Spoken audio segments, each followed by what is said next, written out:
this is Michael McHale's They Call Me, and welcome to Umineko When They Cry. I should have said welcome back. Anyways, everyone, this episode is going to be a slightly different episode from, the previous 8 episodes that I already recorded, since this is going to be through the version of the game that's from the Umineko Project, rather than the 07th mod. And the door opens.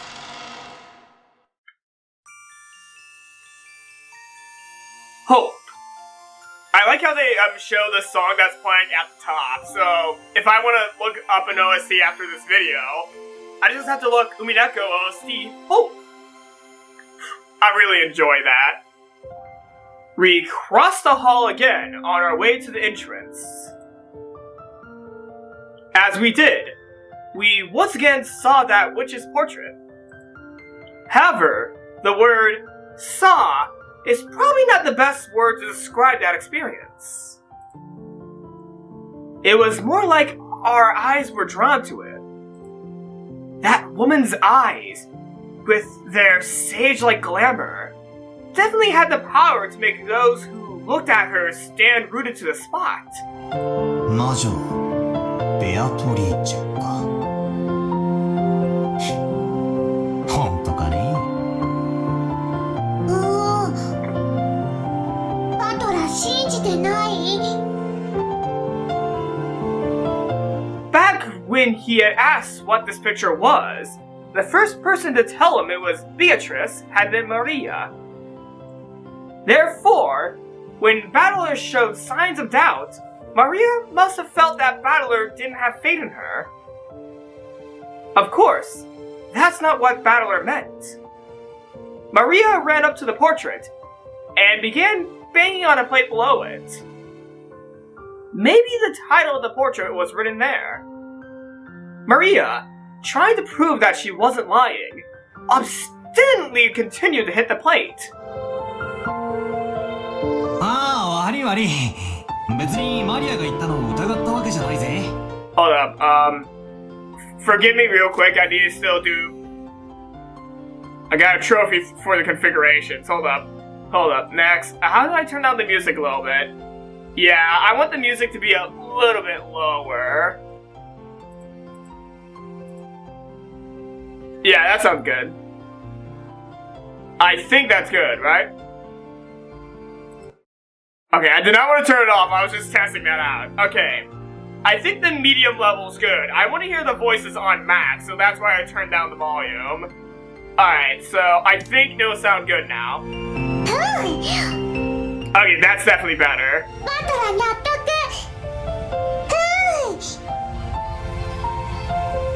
When he patted Maria's head and apologized, she seemed to accept it, sticking out her chest and proudly woo-wooing.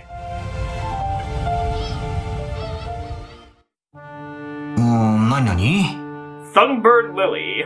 我が最愛の魔女ベアトリーチェ。懐かしき故郷を貫くって、なんだこの怪しげな長い碑文はよ。The plate did have the title of the portrait written on it, but it was much too big to contain only that. Beneath the title, what looked like a long epitaph was also written. As I skimmed over it, I was taken aback by the array of unnerving words that jumped out at me. すげえだろそれ。じいさまが書かせたものだよ。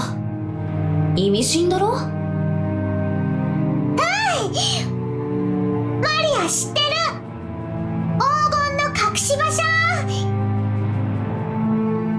おいおい、後ろ宮家の隠し黄金の話か？そりゃまた懐かしい話だね。っていうか兄貴、これマジなのか？これを書かせたおじいさまは、この絵とこの碑文に関しては何も語ってくれないんだ。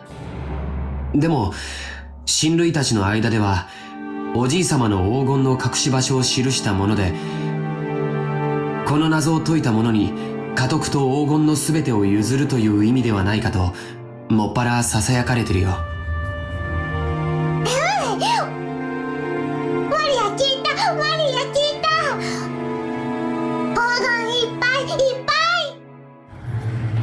さてな、10トンの金塊なんてね。私はちょいと眉唾だけどな。しかしよ、こんな碑文を読んじまうとマジかなって気になっちまうな。I think I already explained grandfather's upbringing. But let me also mention the Ushirimiya family's legend of gold. Grandfather succeeded the Ushirimiya family after it had been almost totally destroyed in the Great Kanto earthquake. Okay, I'm not for sure if I put this in the previous episode, but yeah, I've not edited the episode where you talk about grandfather's upbringing, but I want to look something up real quick. Is the Great Kanto earthquake real? I just want to know if this is a fictional event or a non-fictional event, because sometimes Ryukishi actually puts in real events into a story, so hold up. The Great Kanto earthquake. Alright. It is real. Okay, so Ryukishi added in a real event to a story again. Alright, I just wanted to double check, because in Higurashi, he sometimes mentioned real events that happened in Higurashi. No, I can't say the events, though, because that will be a spoiler, and it has been requested I don't give too much spoilers about Higurashi, so I'm gonna hold myself back and say any spoilers for Higurashi. But if you watch my Sumi Horiboshi Let's Read, especially on the last episode, you'll see an instance where Ryukishi actually adds some real-world events into his narratives, and it's just really amazing about the amount of work that goes into the thinking of these games. Like, I must applaud Ryukishi and 07's team. Alright, let's get back to Umineko. And by successfully riding the stormy seas after the war, managed to accumulate great wealth. That much of the story everyone knows. However, this is where the strange part of the story begins. Part of it is closely tied to grandfather's black magic hobby, so its credibility is extremely low, but... well, wait until the end before you doubt or make fun of it. After the war, grandfather successfully predicted what the future would hold. His big gamble paid off, and he accumulated a vast store of wealth. But there is a mysterious legend about how he gained the funds in the first place. Grandfather came from a branch family and had no connections in the business world or the financial world.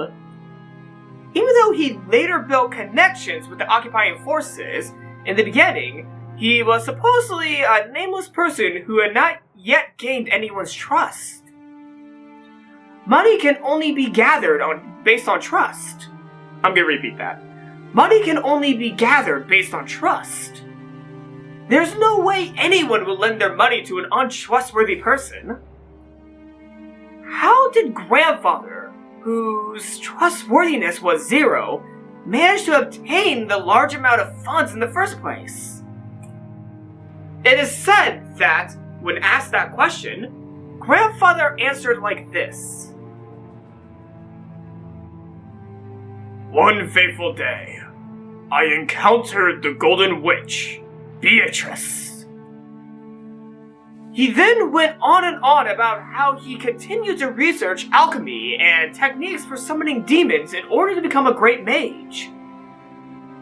And the entity summoned as a result of the demon calling ritual was the Golden Witch, Beatrice. He then said that he made a contract where, in exchange for his own soul, he would receive fortune and honor. The witch then granted grandfather 10 tons of gold. Grandfather used this gold as collateral to prepare a vast quantity of funds, and then used that to multiply his wealth by several times and revive the Ushirimiya family. It seems that the story is so old that our parents had already been told it when they were still children. So, our parents, when they were little, explored this island in various ways, believing that the gold that grandfather had received from the witch might be hidden somewhere. However, since there was the danger of them getting lost in the abandoned forest, grandmother or someone began to spread the story that the witch lived in the forest and approaching it was too dangerous. そんな話があったな。俺たちも小さい頃、親からその話を聞かされて、宝探しと称して島中あちこちうろうろして、森で迷ってワンワン泣いて、しお兄さんに見つけてもらって親にめちゃくちゃ怒られたんじゃなかったっけ？懐かしいぜ。バカだったよな。だってよ、じいさまはその資本金で儲けた挙句でこの島を買うんだぜ。この島に来る前から黄金を持ってたってことになるじゃねえか。この島にあるわけがないぜ。そうとも限らないよ。その黄金が元からこの島に隠されていて、それを確実に自分のものにするためにこの島を丸々買い取ったとかね。何しろ10トンもあるんだもん。安全な場所に移すより隠し場所そのものを確保する方が現実的だよ。この碑文を書かせたのは2年前。それもじいさま自身ってなると、なるほど。黄金伝説も信憑性が増してくるじゃねえか。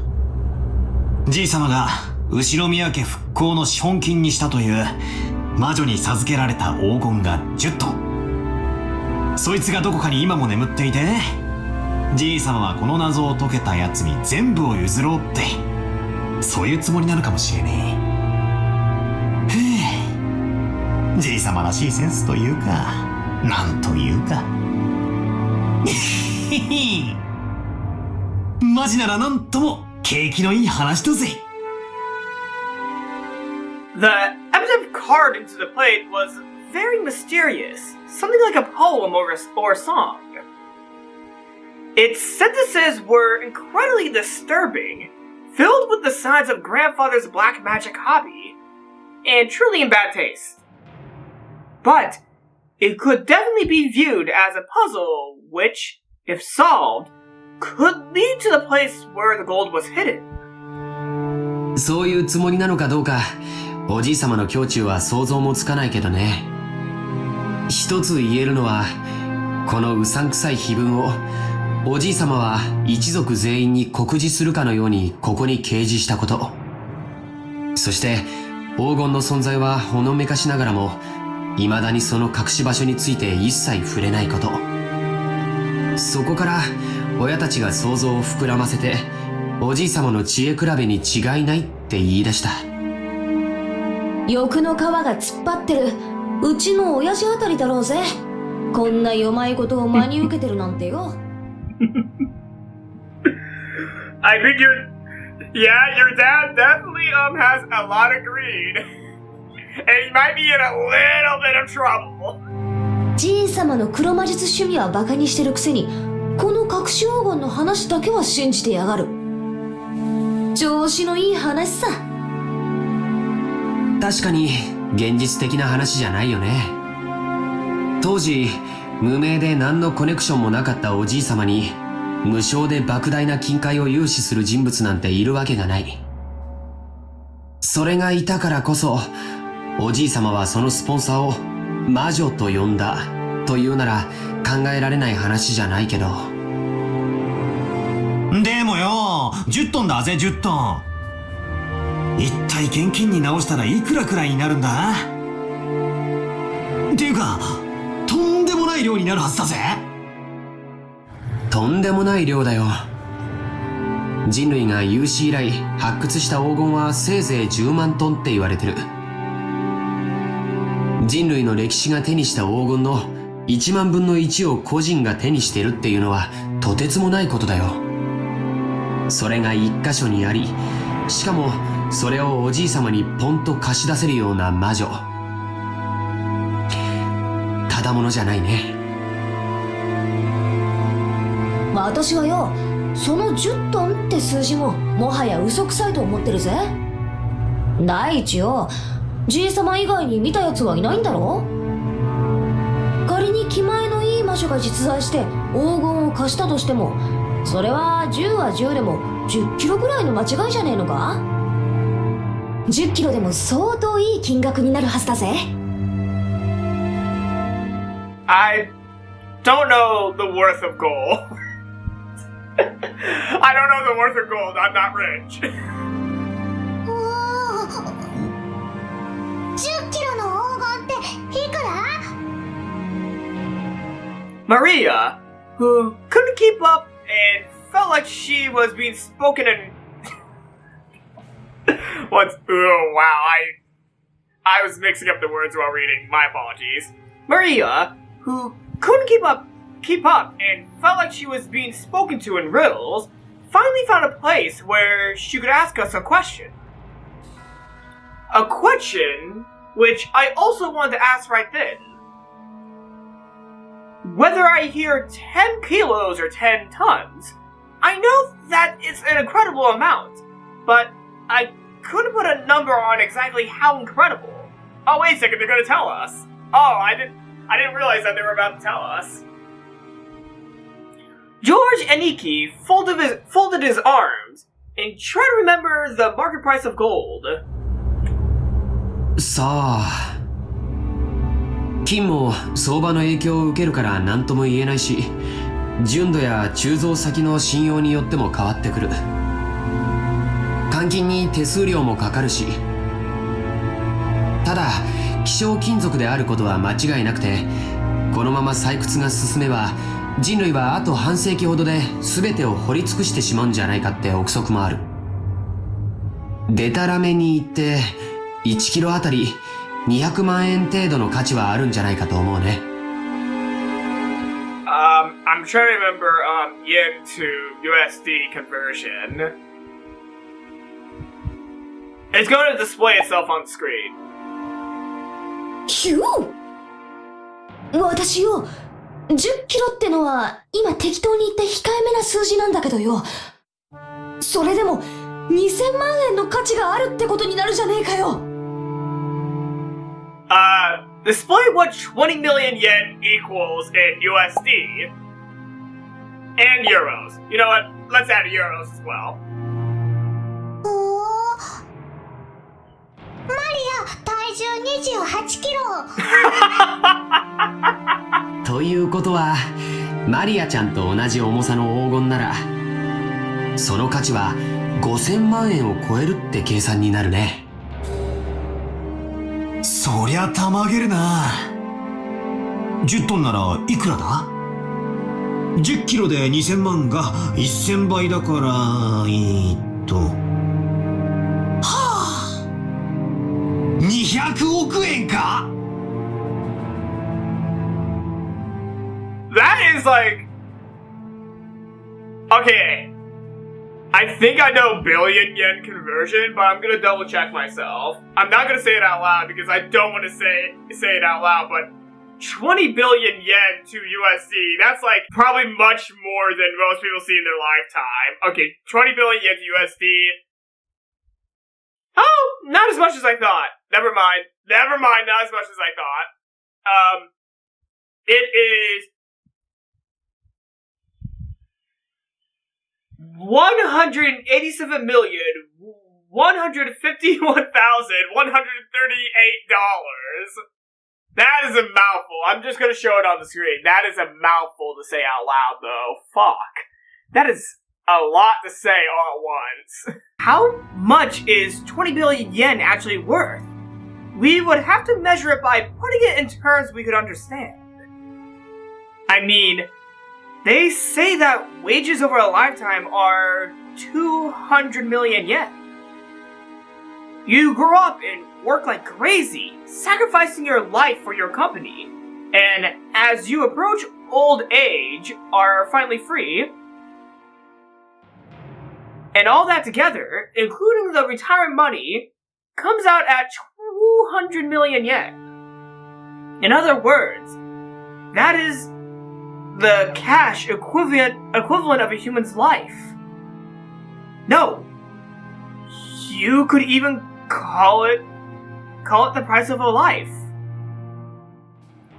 We were talking about a sum so enormous that it would require 100 of those lives.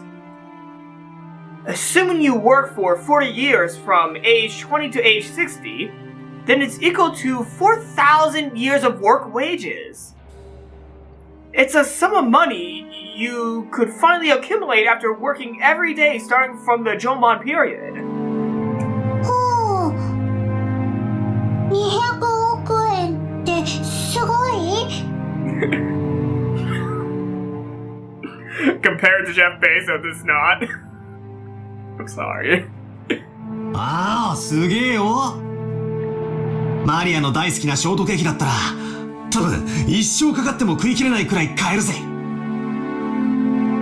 でも200億円という現金ならいざ知れず、それと同等の金塊がひとところにあるなんてとても現実的とは思えないね。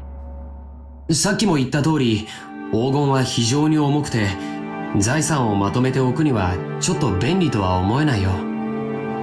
ものすごい額面の有価証券とか、ものすごく価値のある宝石とか、そういうものなら考えられなくもないけれど、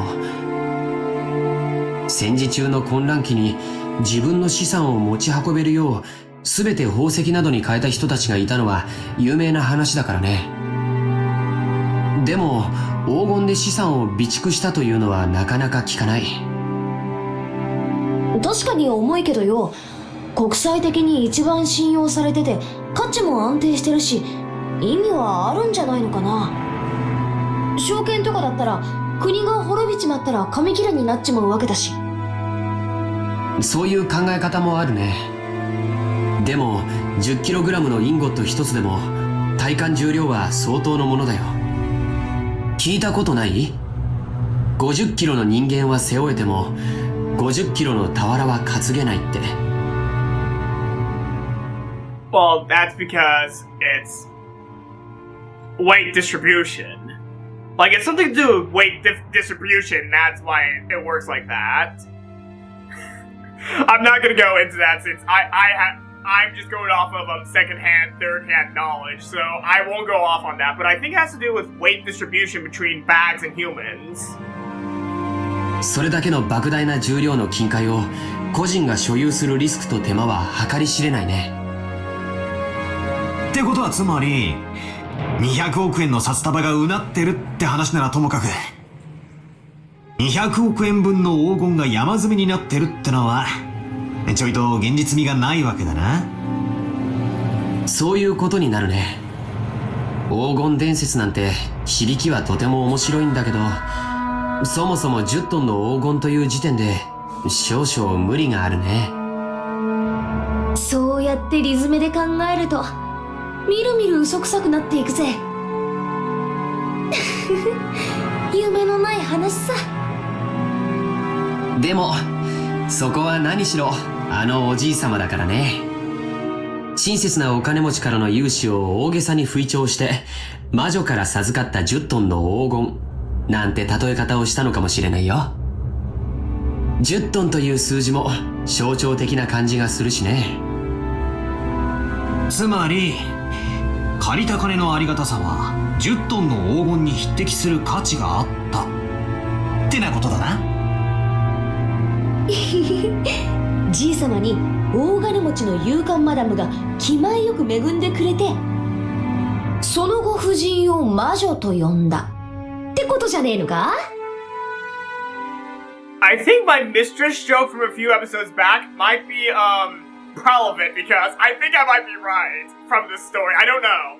I'm not for sure, but I have a slight feeling that there's something to do with the Mistress, with Beatrice. I'm not for sure. She is said to be the witch of the island, so I shouldn't go with the Mistress approach. But I'm still thinking there could be something based off of a Mistress in regards to what's going to happen in, you know, when the mystery's unraveled. As the mystery's unraveled, I think there might be something involving a Mistress being involved. Especially with how Kinzo, that's his name, Kinzo, treats Beatrice in his, rambles he does throughout the game. So, I have a slight feeling that Beatrice, despite probably being the actual witch of the island, I still have a slight feeling that there's a much more humanly explanation behind the mystery of this witch. And I'm definitely still thinking the Mistress approach.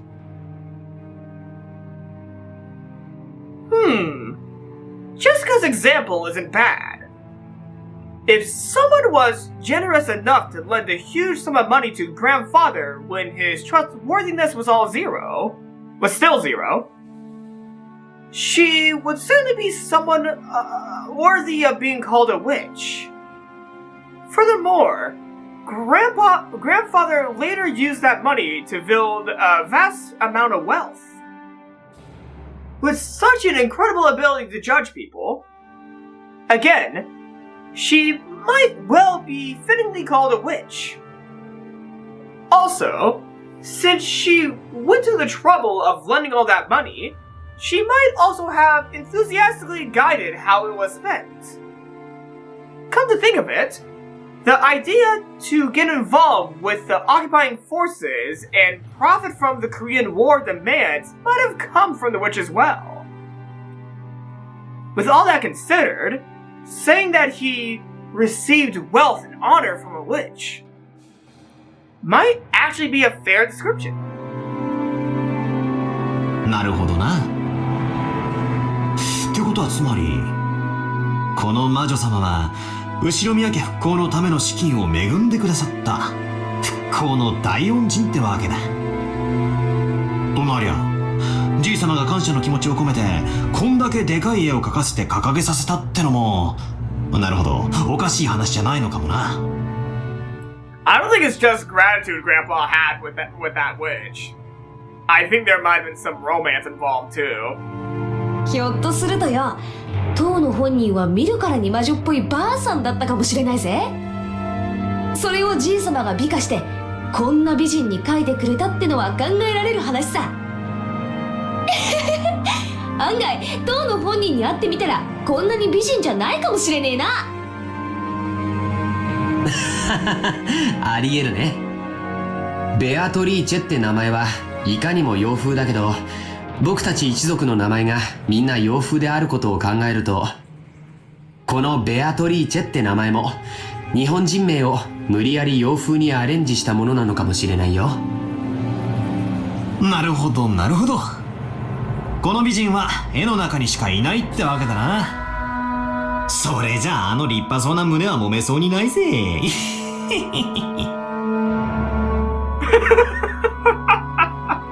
はなっから魔女なんておかしいんだよな。そんなのが地球上のどこにいるってんだ。As I laughed and made fun of the witch in an attempt to differentiate myself from the kid I was 6 years ago who was afraid of the witch in the forest, Maria tugged on my sleeve. The strength with which she did so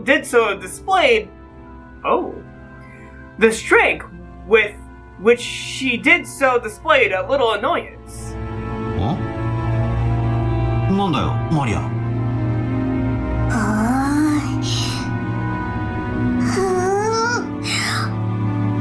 ベアトリーチェはいる。Maria stared up at me. She had on her usual sour look, but I could tell she was angry because of the color of her eyes. 魔女いる。魔女はいる。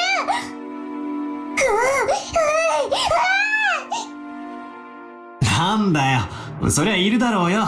テレビをつけりゃアニメとかによ。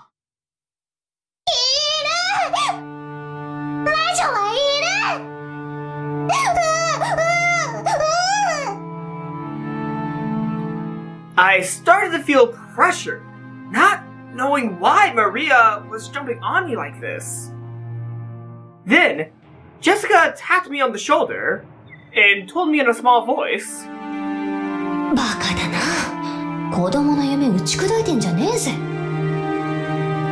マリアは魔女とかベアトリーチェとかが確かに存在するって信じてんだよ。確かマリアちゃんは学校の文集に将来なりたいものは魔女って書いたんだっけ？ Maria nodded seriously. Tears started to run from the corners of her eyes. I see.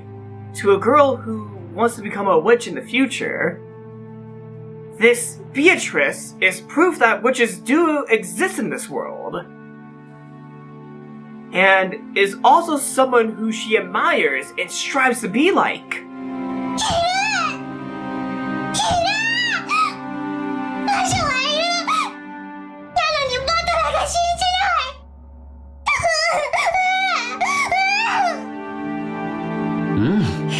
いるよ、魔女は。お兄ちゃんは信じるよ。George and Nikki kneeled down and held Maria's hand. Watching this, Jessica poked me in the side. So, that's what it is. It's basically like, I just dropped the bomb that Santa Claus doesn't exist. I have done that before. I have done that by accident a few times. In front of a child who still believes in him on Christmas Eve. I'm not the kind of guy who likes to shatter kids' dreams. 悪かったぜ。別にマリアの夢にケチをつけたわけじゃねえんだ。謝るよ。ベアトリーチェはいるよな。今もこの島の森の中に住んでいて、夜な夜なこの屋敷で何をやってるのか覗き見しに来るんだろ。だから森には入っちゃいけない。夜はいつまでも暗い森を眺めていてはいけない。Well, I know what she's going to be doing tonight. 森の魔女ベアトリーチェに見つかってしまうかもしれないから。バサマがそう言ってたんだもんな。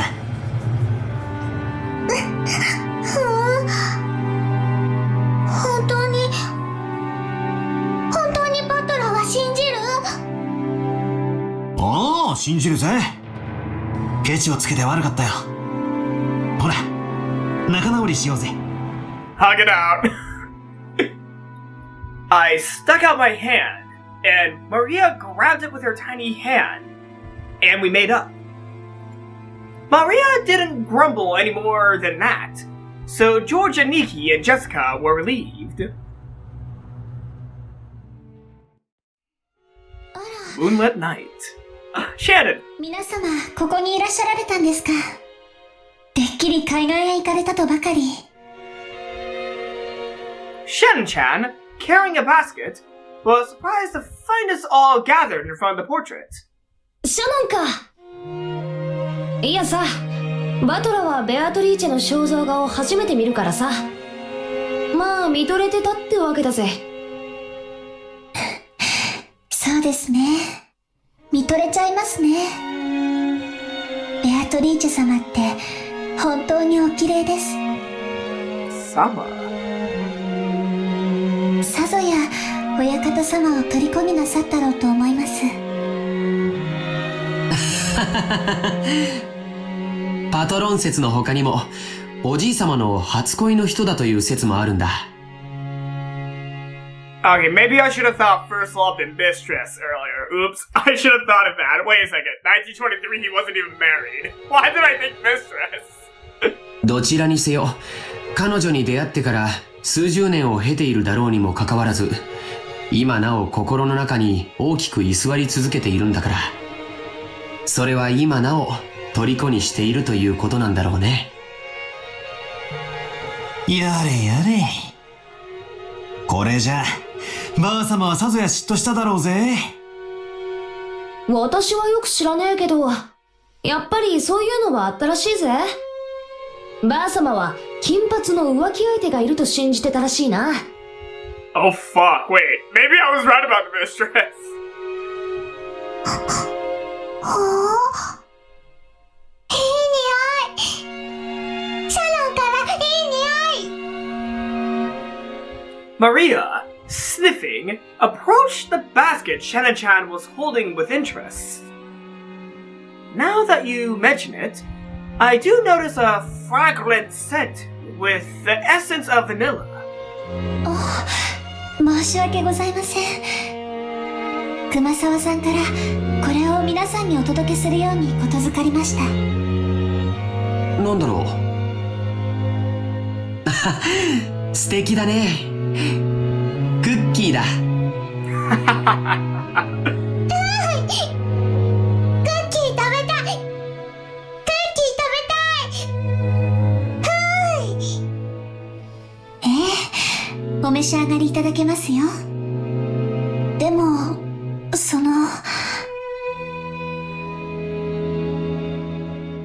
Unsure whether it was really acceptable to serve cookies in a place like this in front of the portrait, Shannon-chan sent us a glance, which seemed to ask what we wanted to do. Well, think about it. Yeah, that would be bad manners. マリア、ここじゃなくてよそで食べようぜ。クッキーをお弁当にピクニックに行こう。ピクニック行こう。クッキー食べれるなら行こう。そうだな。ちょっと表の空気を吸いに行くか。魔女様の御前でつまみ食いもねえもんだぜ。そうだ。もともと私たちは浜辺に行こうって言ってたんじゃねえか。行こうぜ行こうぜ。シャノンちゃん、申し訳ないんだけど、腰を下ろせる敷物と水筒にお茶を入れてきてもらうのをお願いしてもいいかな。はい。かしこまりました。Shannon-chan received her instructions and gracefully bowed before retracing her steps. We headed for the beach on our own. Everyone headed for the entrance in a group. Feeling as though that witch was staring down at our backs, I turned around once more. アトラ、まだ信じてない？いや、信じるぜ。その方が夢があるしな。黄金の魔女ベアトリーチェがじい様に10トンの黄金を授けた。それで、その黄金がどこかに眠っているかもしれない。しかもそいつを、じい様は怪しげな碑文に書き残し、こういうロマンはあった方がいいってもんさ。I misclicked, I think. Yeah, I misclicked. Oops, fuck. Fuck. I'm sorry, everyone. I'm sorry, everyone. Go Medasai. Alright. Wait, no, that's strike one. I don't slap my wrist yet. Alright, my wrist has been saved. But if I do 2 more strikes, that's when the slapping begins. Ah! I actually hit my finger! Ow, I actually slapped myself. 200億円の黄金か。私たち4人で山分けしたってとんでもない金額になるな。That would be like 5 billion per person. That is still a lot. Wow, 5 billion per person. Wait, if you get that much money though, don't you still have to pay like taxes to your local government? Like, no, I don't. No, this is not the case of winner's tax, right? Interest? No, wait, fuck. 一人頭50億円か。すごいね。それだけあったらどんな事業でも起こせそうだよ。いや、そもそも働かずに生涯を優雅に過ごせるだろうね。50億円よりクッキークッキ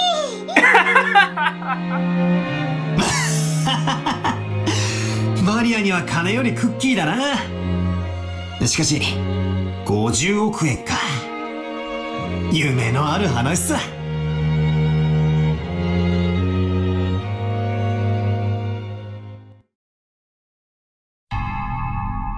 Hell's Halls. バカバカしい。We're back to the parrots. That's why it's called Hell's Halls. Oh fuck, here we go. まさかお前たちは親父殿の黄金伝説を本当に信じているのかね。魔女が黄金を与えた云々はさすがに信じねえさ。だが黄金の話だけは間違いじゃない。お父様が出自不明の金塊を持っていたことは複数の筋から確認されているわ。死んだマルソーの会長は生前、お父様に某所で積み上げられた金塊を実際に見せられたという。お父様はそれを指して10トン分あるとはっきり明言したわ。老いぼれのざれ言じゃないか。親父殿と一緒に存在しない黄金の存在をでっち上げただけだ。取るにも足らない。存在せん黄金にあないな軍資金は集まらへんで。会長さんは生前その真摯なお人柄であれだけ大勢の財界人から尊敬を集めたお人や。詐欺の片棒なんか担がへん。兄貴、マルソーの会長は確かに見たんだ。10トンの黄金をはっきりとその目で。しかも親父はそのインゴットの一つを任意で抜き取らせ、会長に持ち帰らせて鑑定させた。それは10キロのインゴットで、鑑定結果は純度49。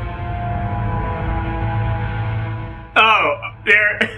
I like the little like small text saying what 49 means. 99.99%. Oh, 4 nines. 9999. Sounds like I'm saying no in German. インゴット表面には後宮家の家紋である片翼の鷲が刻印されていたという。後宮の黄金伝説は瞬く間に財界のフィクサーたちの間に広がったわ。鋳造元不明の黄金は換金率が悪い。ボロ儲けのチャンスだと思った彼らはそれを担保に認め、結果お父様は莫大な融資を受けることができた。バカバカしいにも程があるじゃないか。お前たちはいくつになるんだ。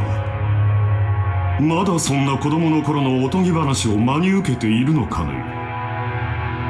第一、その10トンの黄金の証拠はどこにあるんだ。 It's obvious that you believe in the story of the gold a lot more. And also, your head's a lot less tiny in this sprite. Your head's a lot less tiny. I'm happy for you. 親父殿と親交の深かったごく一部の人間のざれ言だけじゃないか。もちろん口伝だけさ。でもよ兄貴、親父が調達した莫大な金はそれに見合う担保が必要だった。仮に黄金がデマでもそれに匹敵する価値あるお宝を親父が見せたのは紛れもない事実じゃねえのかい。都市空間の親父殿が作った黄金幻想さ。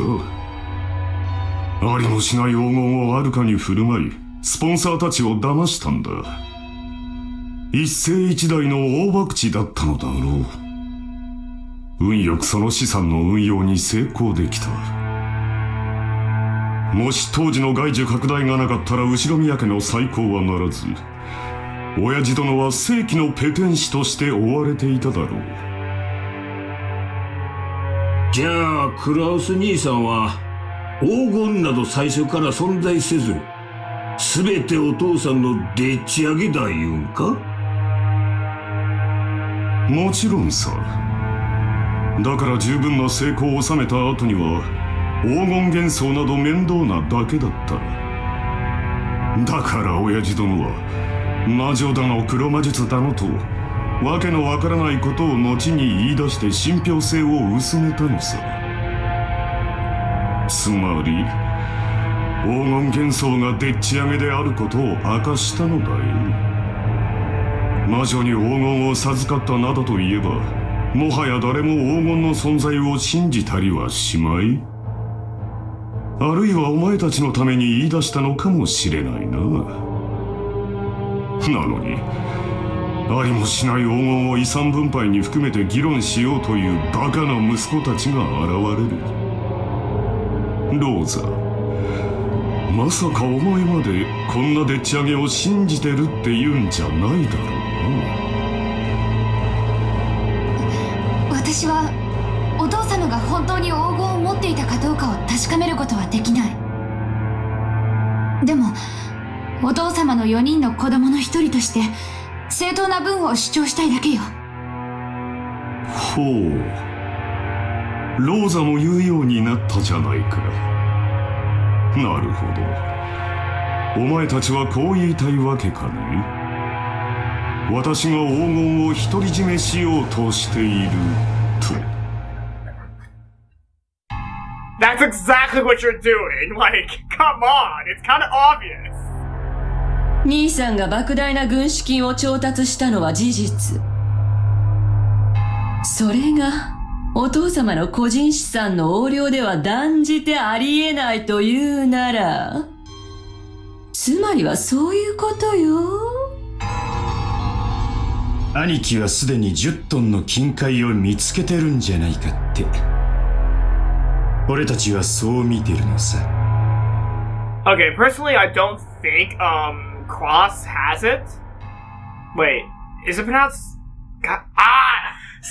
Someone in the comments below my videos actually said how Krauss is supposed to be pronounced. Claus? Claus? Is it Claus? Crap, I forgot how Krauss is pronounced it. Claus. I'm just gonna call him Krauss for now. For now. That's a temporary name until I remember how to pronounce it. I'm sorry, everyone. But yeah. I don't think Krauss has found the gold, but I definitely do believe he's doing embezzlement. バカバカしい。そんなものは元より存在しない。じゃあ説明なさいよ。お父様の財産の横領、お父様の隠し黄金。そのどちらでもないなら、どうやってあれだけの軍資金を調達できたっていうの？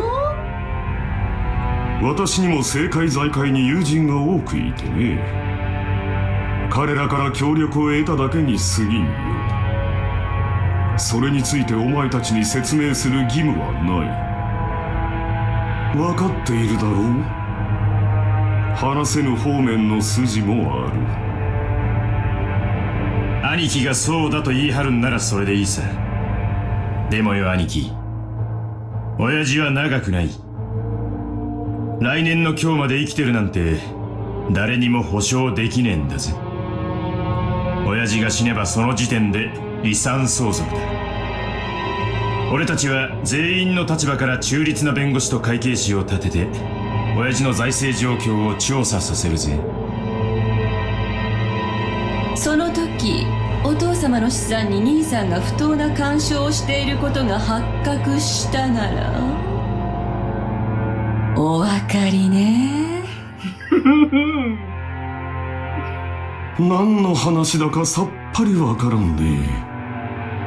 妻でなくても憤慨したい気持ちだ。お父さんの黄金はもちろんお父さんの財産や。表に出せん金やっちゅうのも分かっとる。しかし4人に公平な権利があるはずや。つまり兄貴が黄金を独り占めしていないかどうか、兄貴についても財務状況を調査させてもらうぜってことなのさ。いい機会じゃない。兄さんの言うところの友人知人にバックアップしてもらったというところを証明なさいよ。そうすれば兄さんは潔白。私たちはくだらない疑いを持ってしまったことを潔く謝れるわ。ねえローザ。そうね。クラウス兄さんこそ話をはぐらかしてるわ。やましいところがないと言うなら証明してくれればいいだけの話なのに、兄さんはまるで取り合おうとしてくれない。だがまあ兄貴の立場にも配慮するさ。親父の名代ということで俺たちより一つ多く責任を背負ってるところもあるだろう。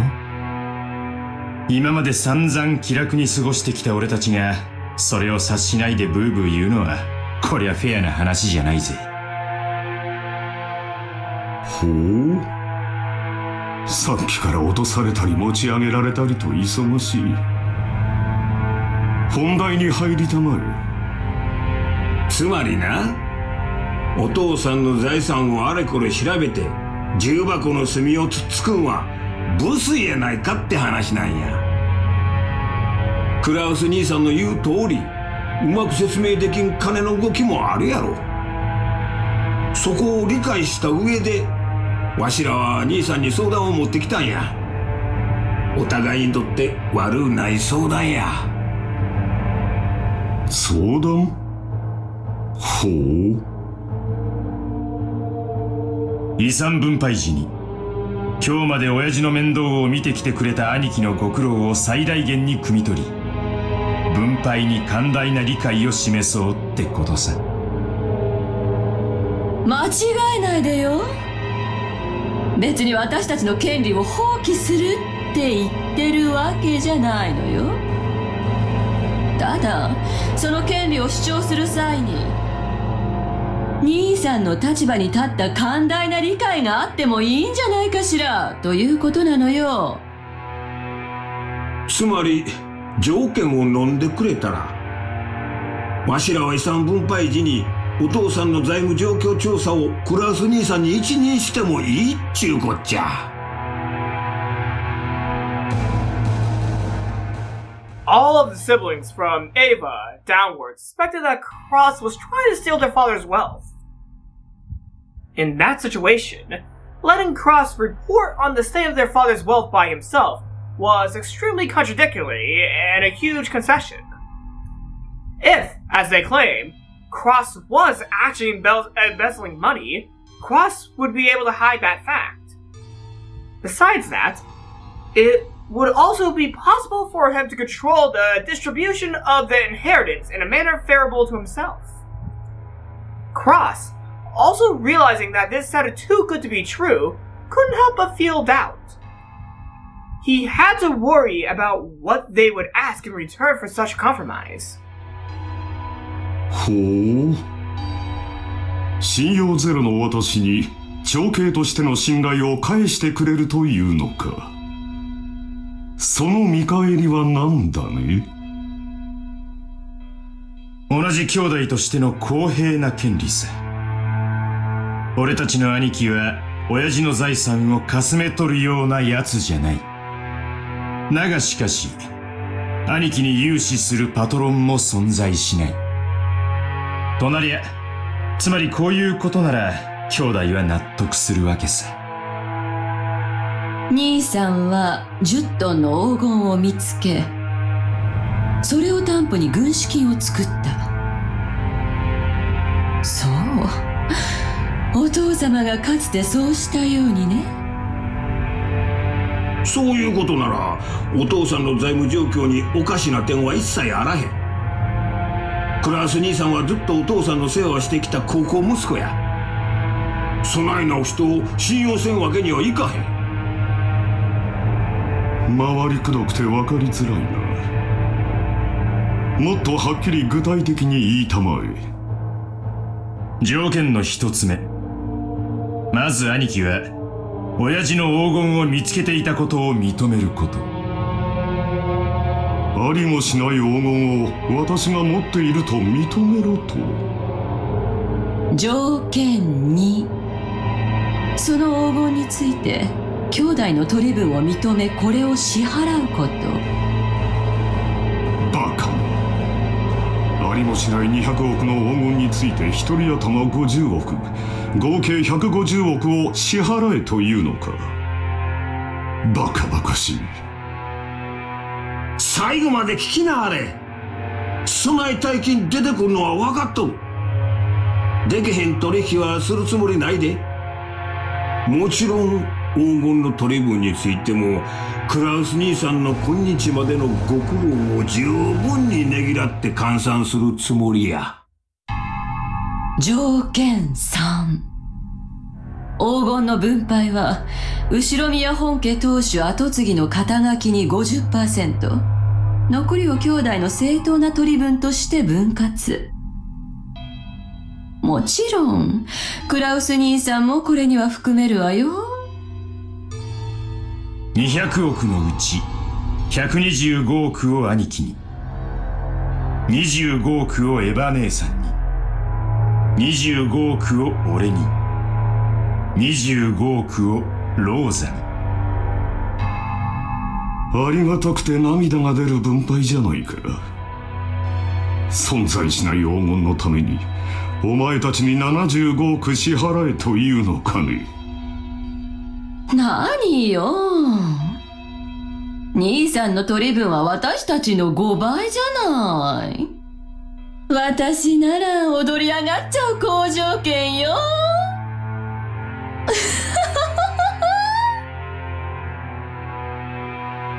条件の4、分配金は親父の死亡時に遺産分配に含めて清算する。ただし手付金として俺たちの取り分の 10% を即納してもらう。支払いは来年3月までだ。どやクラウス兄さん、お父さんの財産をめぐる信頼を回復する絶好のチャンスやないか。さすがに75億の大金はお父さんが亡くなってからやないと無理やろ。だが手付けの7億半はなんとかできんこともないんとちゃうか。半年で7億ってのはちょいとしんどい話だが、政界財界に友人が多いってのが自慢の兄貴ならなんとかできるだろ。Oh my god! 本当なら今すぐ75億を一括で払ってもらいたいところよ。でも兄さんの立場に配慮してとりあえず1割を納める誠意を見せてくれたら、残りの9割は遺産分配時に持ち越してくれていいってことなのね。1割程度の誠意なら兄さんにだって示せるんじゃない？親父殿の財政状況調査を私に一任する権利を7億5千万で売りつけようというのかね。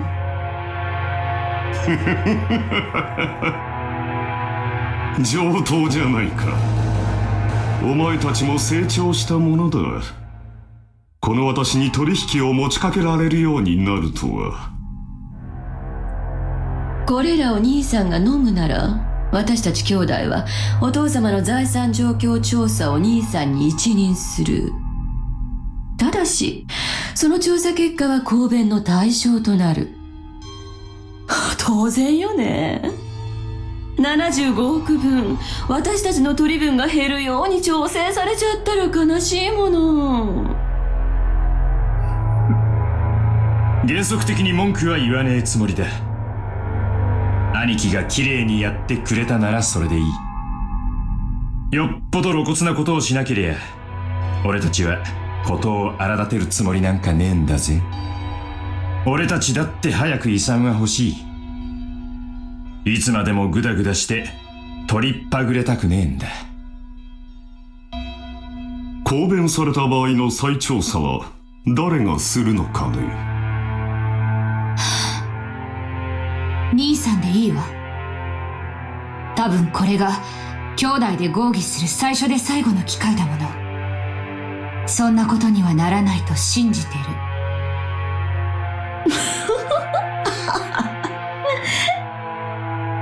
ローザもたまには言うわね。That Krauss was not trusted whatsoever as the oldest sibling was by now so obvious that it requires no explanation. The formerly tyrannical oldest brother would always abuse his privileges and infringe upon the other siblings' shares. In response to that, the other three, now adults, were for the first time striking back at him by working together. Jeez, wow. Alright. 申し訳ないが、条件はまだ続くんや。I will hear these conditions in a second. let me use the restroom real quick before we hear the further conditions regarding the inheritance and the gold. My mind blinked for a second. My apologies. 条件5。この取り決めはお父さんの遺言上に優先する。後になってこの取り決めが保護になるような遺言が出てきちゃかなわんちゅうこっちゃな。入念じゃないか。なら質問だが、仮に本当に黄金が見つかった場合、どうするのかね。それに対する支払いを兄貴が済ませてる以上、俺たちは本当に黄金が出てこようがどうでもいいことさ。俺たちの取り分は先払いってな感じになるわけだからな。夢があっていいじゃない。この島をリゾート化するつもりなんでしょ。その工事の途中でひょっこり黄金が見つかるかもしれないじゃない。Ava let out a high-pitched laugh. Krauss watched without even flinching. 条件に7をつけてもらおう。私以外の兄弟が黄金を発見した場合、速やかに私に引き渡すこと。もちろん保証するわよ。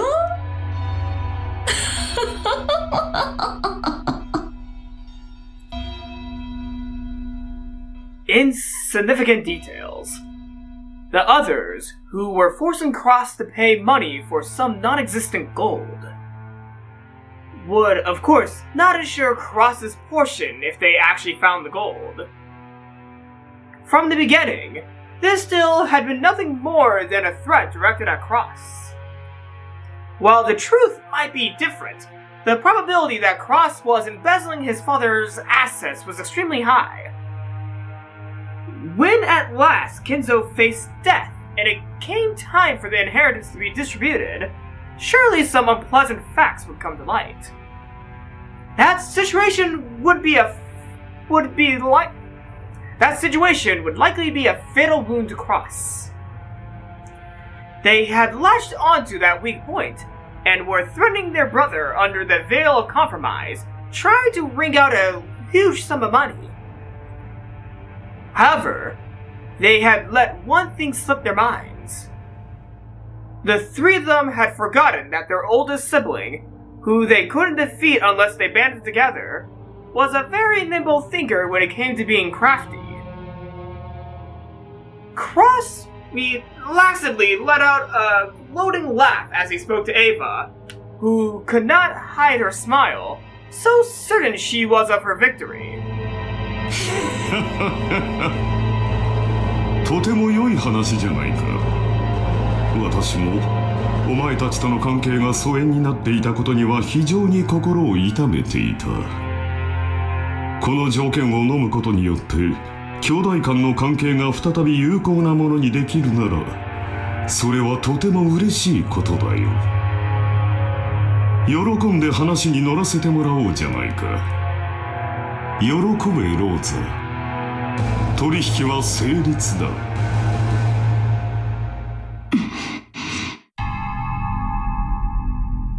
Rosa's expression dimmed.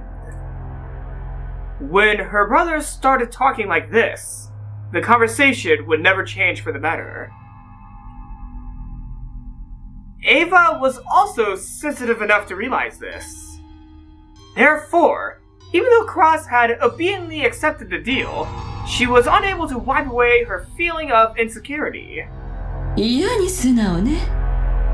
兄さんらしくもないわ。それはひどいじゃないか。私に下心があるというのかね。He definitely doesn't. No, he doesn't. He definitely doesn't. あるわけもないさ。お前たちと同じだ。I'm just like all of you. It felt as though only that part was emphasized. The color of Rudolph's face darkened. I have a plan, just like all of you. That's what it sounded like to him. That gave him a sense of urgency. Trying to bring this near-finished discussion to a conclusion, he rushed to wrap it up. ならいいんだ。じゃあ兄貴、ここにサインをもらえるか？今の話を書き出した俺たちの誓約書だ。人数分ある。同じ内容に全員がサインする。Rudolph took 4 written contracts out of his breast pocket that had the details of their deal written on them.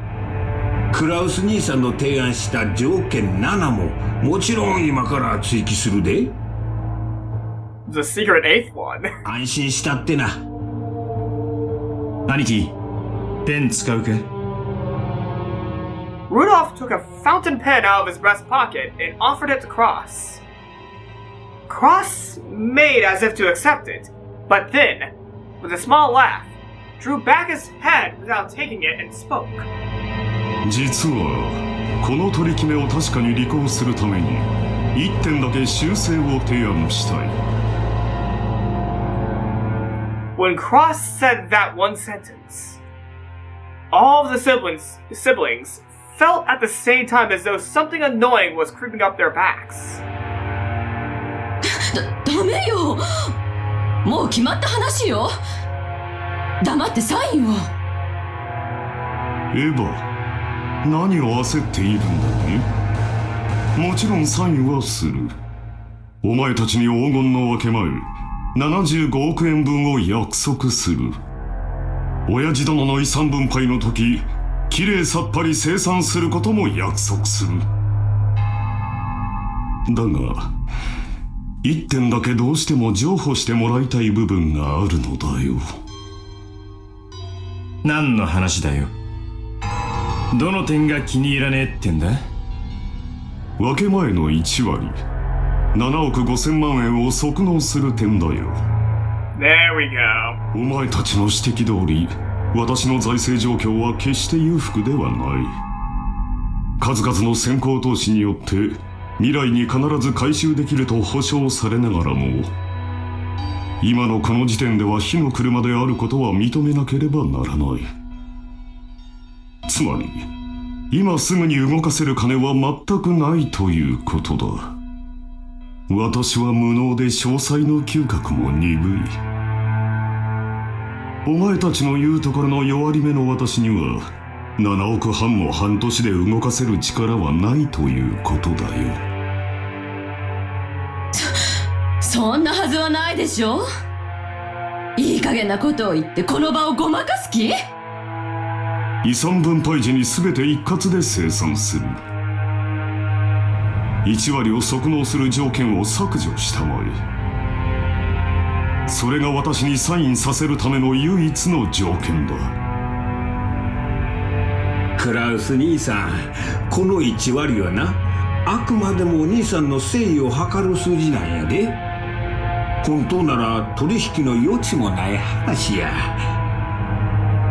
そこを100歩譲った上で、とりあえず1割の誠意でこの場を丸く収めちゃるっちゅう大サービスなんやで。そう説明した上でそこを断るっちゅうんは互いの信頼関係にちょいと影を落とすんとちゃいますか？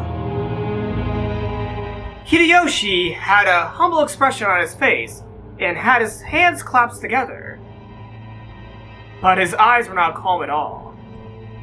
Krauss had already seen through the shadow in the depths of those eyes.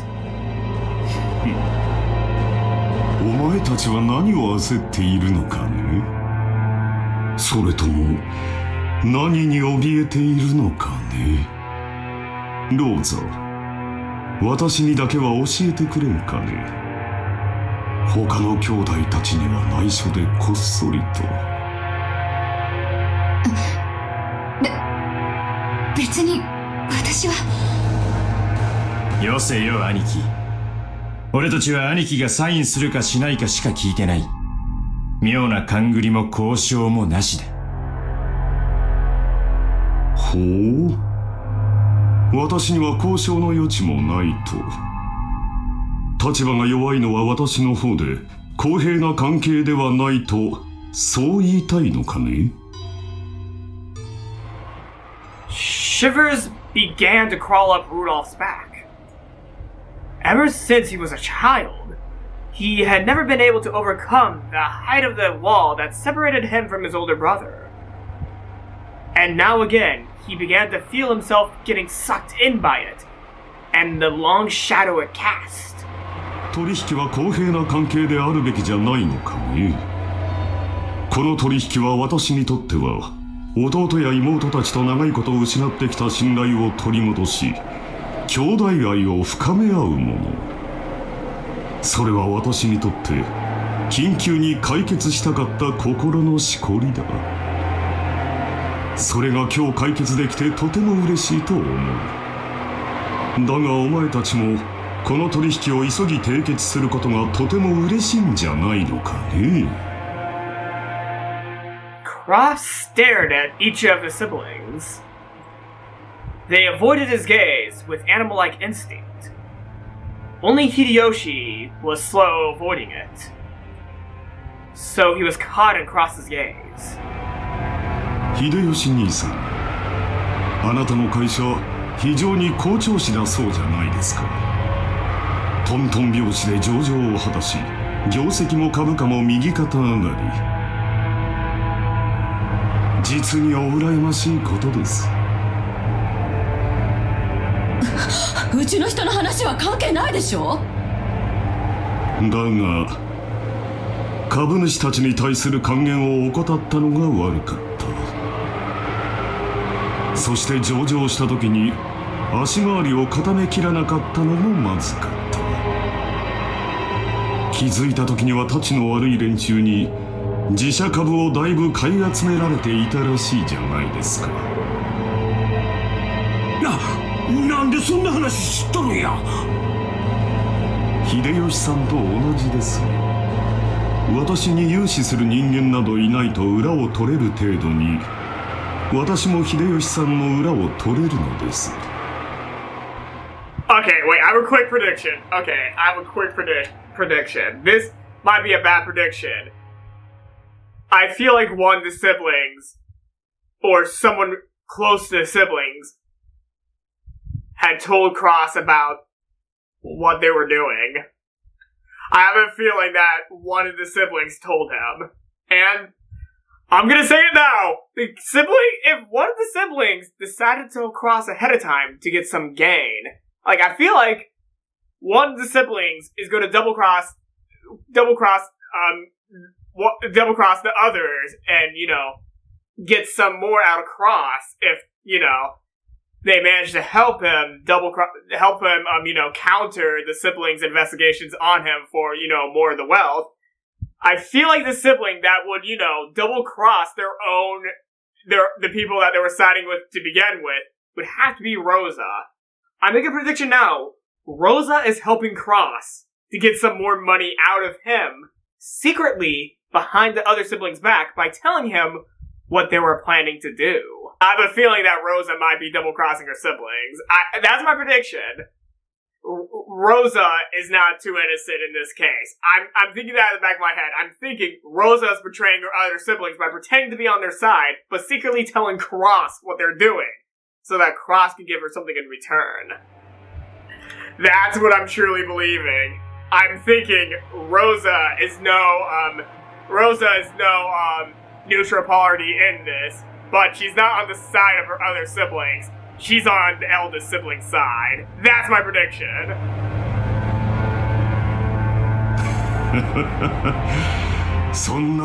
Which brings to Krauss making his own investigations of his other siblings. Krauss grinned broadly. In contrast, Hideyoshi's face was obviously turning pale. Hideyoshi's company was a fast food chain operating company that he had started from nothing. Through Hideyoshi's management efforts, the performance of the business repeatedly rose and magnified, and ultimately it succeeded in becoming a stock-listed company. The greatest advantage of being in the stock holding system is that, by selling stock certificates, a large amount of financing can be gained. That amount is far greater than the actual profits from the business. This made it an extremely effective way to gather the massive funds needed to grow his company even further. However, in exchange for financing the company, the stockholders have certain rights. Namely, the right to observe and guide the company that they have financed, in order to raise its profits above their investment. That right is guaranteed to all stockholders, and they sometimes even use it to reorganize ineffectual management. It is the right to prevent the money they have spent financing the company from going to waste by watching the management of the company. However, if they use this right forcibly, they can eject the former management and take over the company. Because the general body of all stockholders has the power to dismiss the management and nominate new management. That right is exercised on a majority decision by the stockholders. And people who hold more stock get to cast more votes. In other words, if some person or group holds a majority of the stock, they can freely chase out the old management and make the president anyone they would like. If they want, it is even possible for them to make themselves president. Many companies, in order to prevent their stock from being brought up by malicious people and their position from being threatened, take some kind of defensive measures, such as having their own employees or people close to them buy a lot of stock certificates in order to prevent a hostile group from securing the majority. However, since Hideyoshi's company had only recently become stock listed, they hadn't had the time to strengthen those defensive measures. No, maybe Hideyoshi himself was so engrossed in the management of his company that he hadn't realized the dangers of being stock listed. It's hard to say whether he should be viewed as a kind-hearted and skilled manager versed in management, or a foolish manager who had his feet swept out from underneath him. But in any case, there were people out there who would not let him get away with that naivety unscathed. They rapidly brought up Hideyoshi's company's stock and instantly gained a significant amount of power. They then sent anonymous documents to the stockholders and began to capture the majority. The documents read, "The current management continues to make pointless investments and is ignoring the need of the stockholders. Let us force the current management to retire, cut the current wasted investments, and let this company be born again as one that gives more back to the stockholders." It is very difficult to make the actual state of a company's management known. They maliciously twisted the figures Hideyoshi had produced from a tiny amount of sleep and constant concern for his company, and made him lose the trust of the stockholders. Their efforts had almost collected a majority of the stock in the company. At that point, even Hideyoshi noticed and started to buy back the stock, but the stockholders, who realized that the company was undergoing an acquisition maneuver, demanded a ridiculous price for the shares that Hideyoshi was trying to buy back. They continually tortured Hideyoshi, who had no leeway in the negotiation of the price. One of the certainties of capitalism is that value will rise when both parties vie for the same thing. And one of the certainties of democracy is that the majority controls everything. So in the end, whoever manages to buy up the most stock wins. So whoever has the most money wins. If Hideyoshi could obtain a large sum of money at this critical time, he would be able to avoid all of that which he had built up. Oh, losing all that. God, I missed the most important word. Let me reread that. If Hideyoshi could obtain a large sum of money at this critical time, he would be able to avoid losing all of that which he had built up. Therefore, more than anything else, he wanted a lot of money right now. He couldn't wait for the division of Kinzo's inheritance, which may not happen for some time. ルドルフの方も最近は大変だそうじゃないかね。海外は怖いとよく言うが、本当にそうらしいな。アメリカの裁判は極めて感情的に決まる。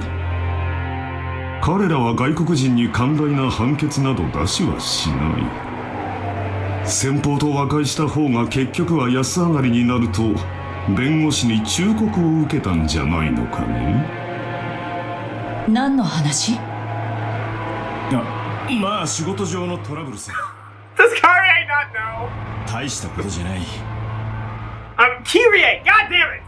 Kyrie! Not Kyrie! Kyrie! I'm sorry. Kyrie. Kyrie. 金で切りのつく話さ。Kyrie quickly recognized what Rudolph's complicated expression meant. Her husband had gotten wrapped up in some kind of trouble without her knowledge, and had been suffering alone. その通りさ。世の中なんだって金で蹴りがつく。失った兄弟の絆だって買い戻せるようにな。アメリカは権利侵害などにはうるさい国だ。だが金さえあれば何でも和解できる。資本主義万歳だよ。もっとも和解金は数百万ドルにも及びそうだとの噂もあるがね。Rudolf had been building a large amount of wealth with a certain type of niche market. However, a niche is a niche. It's definitely not a sunny job. An American corporate giant was trying to accuse Rudolph's company of violating their rights. For various reasons, it was thought that winning the trial was extremely unlikely, and Rudolf was being pressed to surrender outright. But even so, there was a way to resolve it with money. If he could only pay that money, though it might be painful, he could still pick himself back up. But if he didn't pay, he'd lose everything. Therefore, more than anything else, he wanted a lot of money right now. ローザは清く正しい妹だ。危険なマネーゲームなどには手を出さない。だがお人よしな性分が災いしたんじゃないかね。連帯保証人は気安く引き受けるものではないと思うがね。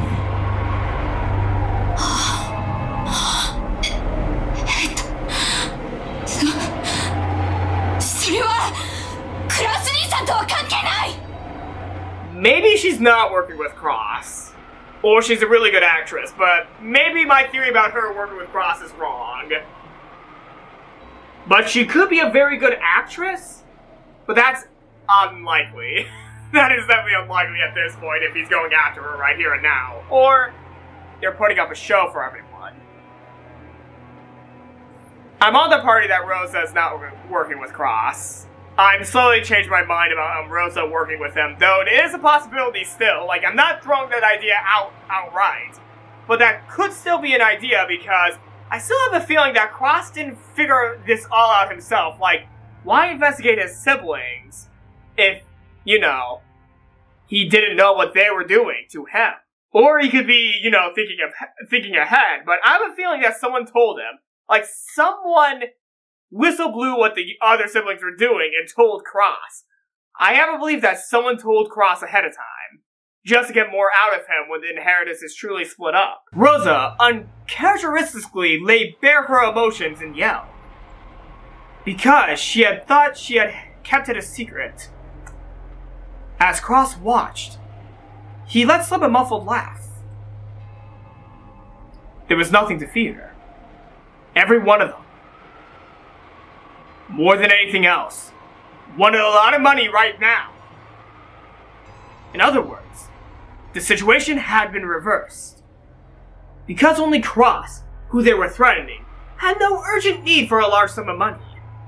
Compared to that, the three who were threatening him wanted money quickly, no matter what the cost. So the longer Krauss postponed this deal, the greater the advantage to him. Krauss was very sly. He had known of their Achilles' heel from the beginning. Even so, he had not been certain.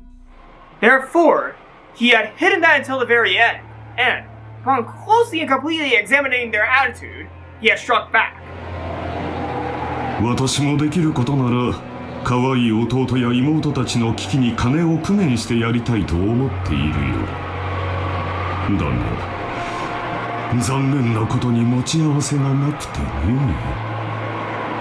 7億半もの大金が工面できるスポンサーに心当たりがあるなら先にそちらを当たってもらいたいのだよ。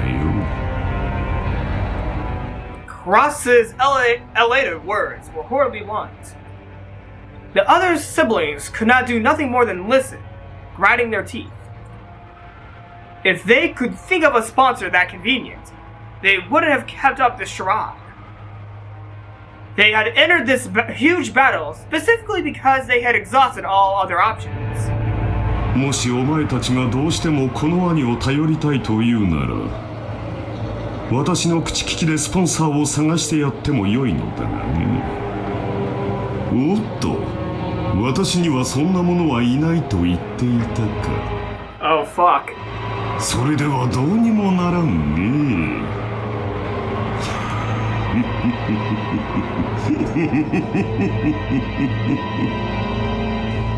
He kind of sounds like Santa Claus. Is he supposed to be pronounced Claus? I think it's Claus because he makes a lot of Santa noises. Klaus's slow, floating laugh began to fill the parlor. The younger siblings who had, until now, been driving the oldest brother into a corner, could do nothing more than grimace and grind their teeth. 冗談じゃないわ。兄さんに借りなんか作れるもんですか。冗談じゃない。冗談じゃない。クラウス兄さんを頼ったらどう助けてくれるの？言ったではないか。私にできるのは他のスポンサーを探すだけだよ。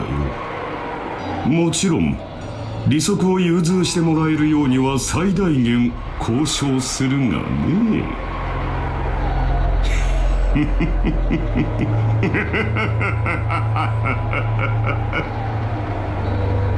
ちくしょう、足元見やがって。あなた、落ち着いて。落ち着いてるぜ。俺は極めて冷静だぜ。クソったりが。Kyrie grabbed her husband's hand, but that action made him feel even more pitiful, so Rudolf shook it off. Krauss laughed as though seeing that made him extremely happy. こんな時、本当に親父殿の隠し黄金が見つかればいいんだがね。そうすればすぐに25億ずつをこの場で切り分けてやれるのだが、残念残念残念4億。非常に極めて実にどうしようもなく残念だ。今宵は兄弟みんなで酒を酌み交わしながら親父殿の隠し黄金を、ベアトリーチェの碑文の謎をみんなで解き明かしてみようじゃないかね。仲良し兄弟が4人揃えばきっと解けない謎はないはずさ。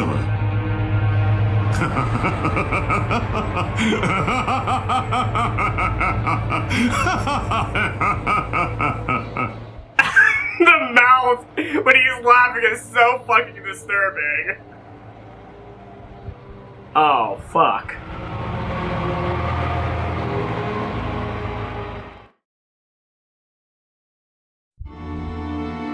Rose.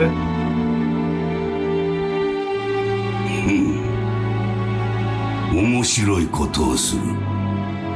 それでその突きつけた条件というのは何か。はい。クラウス様は黄金の発見を問わずにその分け前としてエヴァ様、ルドルフ様、ローザ様に計75億円を支払うこと。ただしその1割を3月までに支払うこと。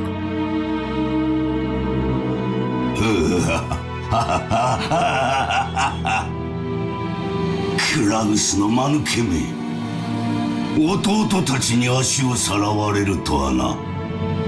実に愉快ではないか。しかし詰めが甘いようだな。はい。クラウス様はそれをエヴァ様以下お三人が緊急に大金を用立てする必要があるためと看破されました。その程度のことは看破できるのか。中途半端に無能な男め。今はどうしている？話は一度中断されました。今はベアトリーチェ様の碑文の話をされています。私の黄金がどこに隠されているのか、その謎を解こうとか。はい。Kinzo set down his glasses and snorted. 奇跡の成就が先か。愚か者どもが黄金を暴くのが先か。実に見ものではないか。愚か者どもが我が謎を解き明かしたなら、その時は私の全ての敗北だ。我が屍を骨の一かけらまでしゃぶり尽くすがいい。愚か者どもの貪欲さが偉大なる魔法に奇跡を宿らせるのだ。だがもし奇跡の成就が先だったなら、ベアトリーチェは再びよみがえる。私が半生をかけて追い求めたあの美少がよみがえるのだ。おお、ベアトリーチェ、奇跡を落とす聖なる夜がやってくるぞ。悪魔たちとのゲームが始まるぞ。私はきっと打ち勝つ。絶対に生き残る。 Oh my god, Kinzo. 他の奴らの命はくれてやる。富も名誉も財産も黄金も何もいらぬ。ただお前の微笑みがもう一度見たいだけなのだ。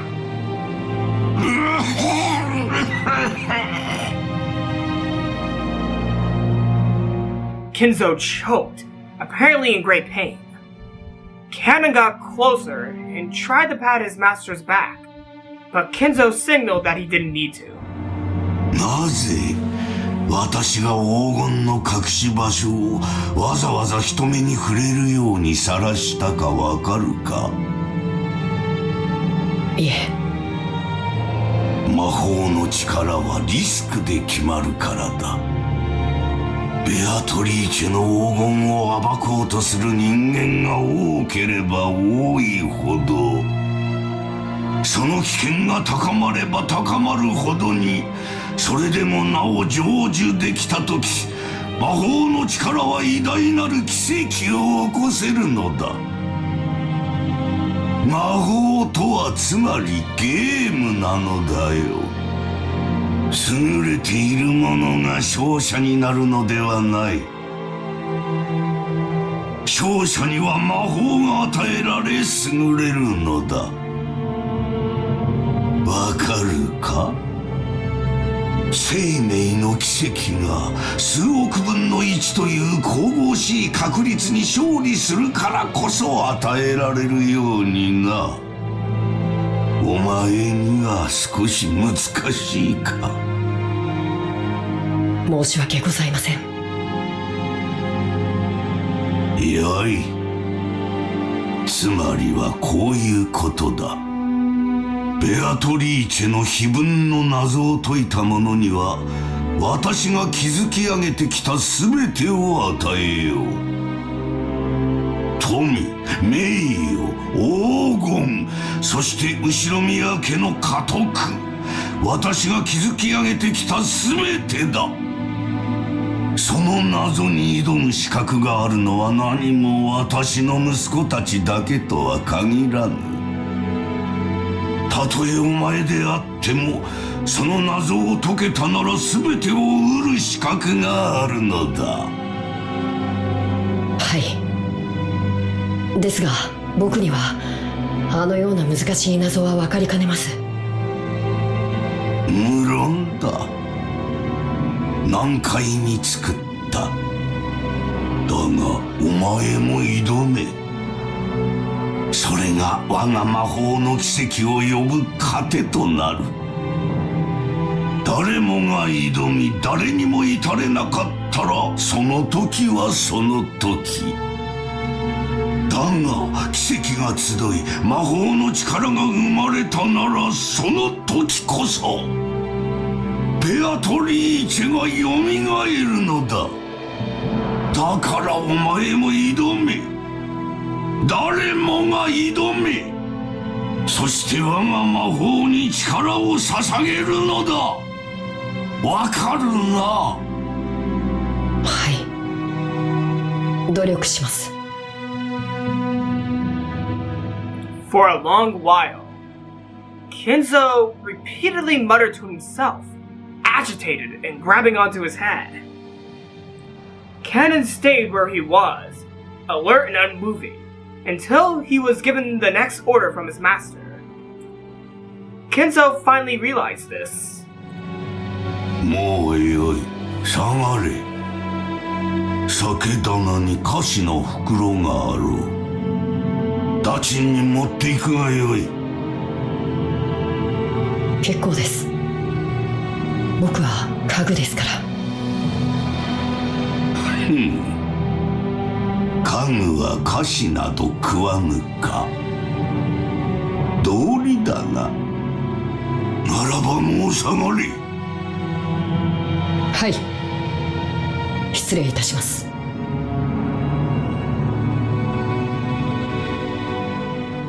Cannon bowed and left the study. As the door was closed, a heavy locking sound resounded. Noise, not sound. Locking noise.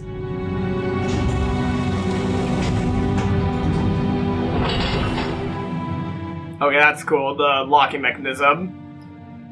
But that was not the sound of Cannon locking the door. It was the door locking automatically. No one could enter without Kinzo's permission, and once they left, they could not enter again. It was a mechanism that Kinzo, unable to trust his blood relatives, had created to lock himself up in his own study and isolate himself from the outside world. The only ones he could trust now were not the sons who shared his blood, but those servants who called themselves furniture.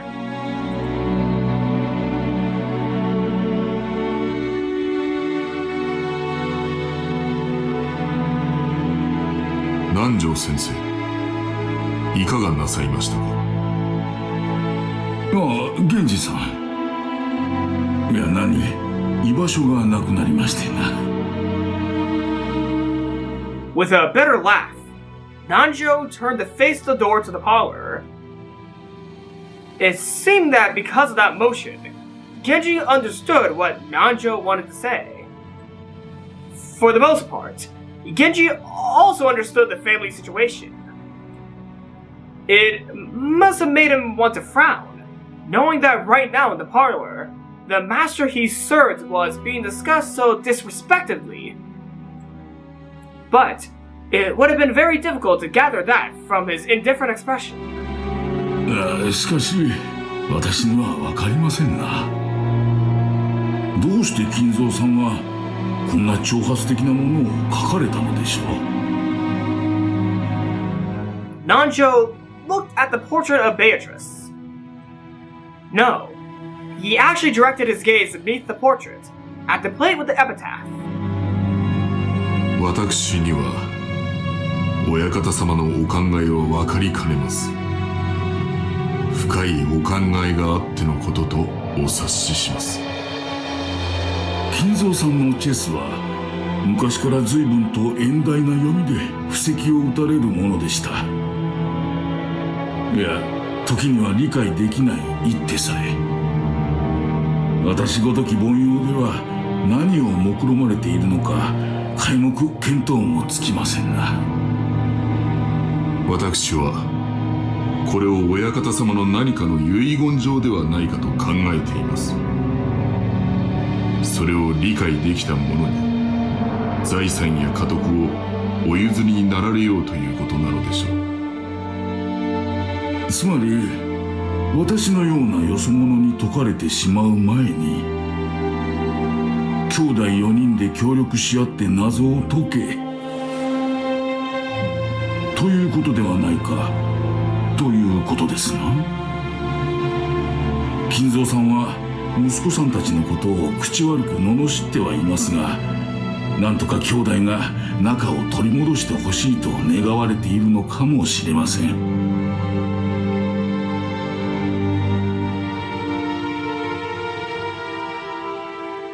If, as Nanjo said, this epitaph had been written to repair the relationship between the siblings, how heartwarming that would be.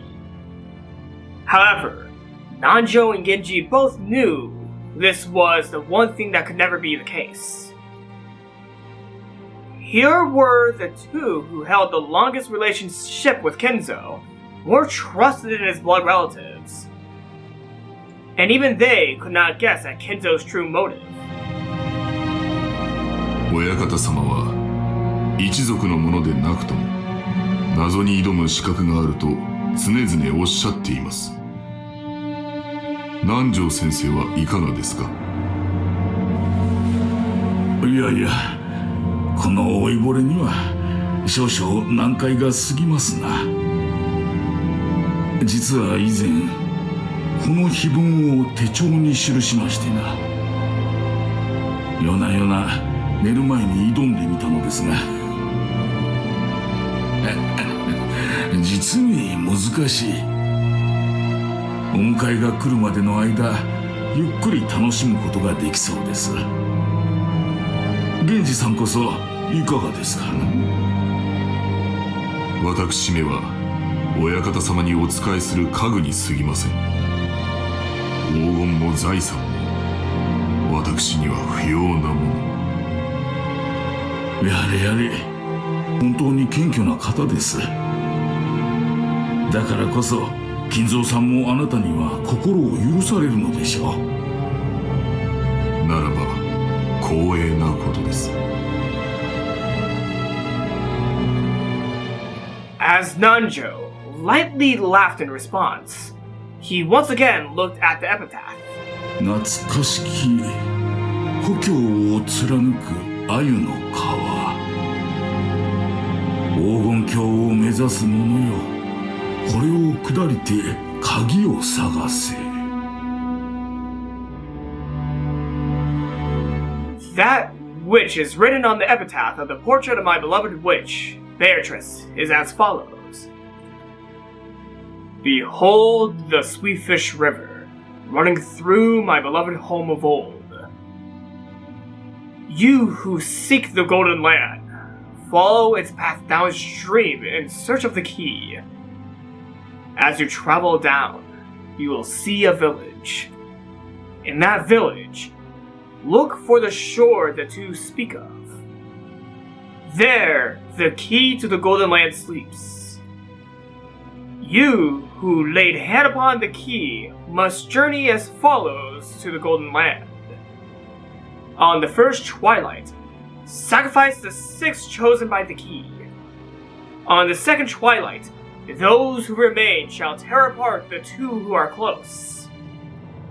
On the third twilight, those who remain shall praise my noble name. On the fourth twilight, gouge the head and kill.